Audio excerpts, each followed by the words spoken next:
এনায়েতনগরে মোহাম্মদ নিসার উদ্দিন মেম্বারের আয়োজনে বেগম খালেদা জিয়ার রুহের মাগফিরাত কামনায় দোয়া মাহফিল অনুষ্ঠিত।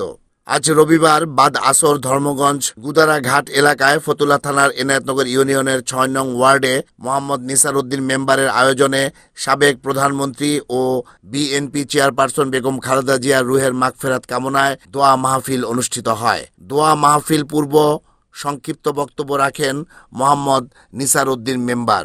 বাংলার একজন বিপ্লবী নেতা ছিল হাদি। সে হাদির নামটা বললে শরীরের পশমগুলো দাঁড়িয়ে যায়। তার ভিতরে যে অনুপ্রেরণা ছিল, দেশপ্রেমিক ছিল। আমরা যারা প্রকৃত দেশপ্রেমিক, এই হাদির যখন এই মৃত্যুবরণটা হয়, আমরা ফেসবুকে যারা দেখি, আমিও দেখেছি, আমি দেখার পরে আমার চোখের পানি আমি রাখতে পারিনি।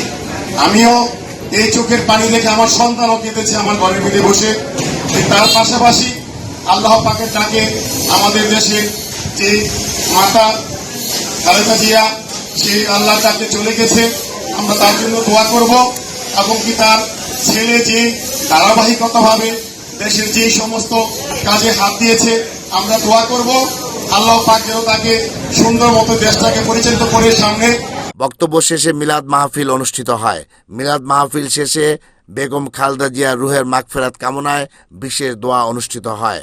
দোয়া মাহফিলে এলাকার মুরব্বী, গণ্যমান্য ব্যক্তিবর্গ, মাদ্রাসা শিক্ষক ও শিক্ষার্থী সহ সর্বস্তরের বিপুল সংখ্যক মানুষ উপস্থিত ছিলেন। রিপোর্ট আহমেদ শরীফ, NN টিভি, নারায়ণগঞ্জ।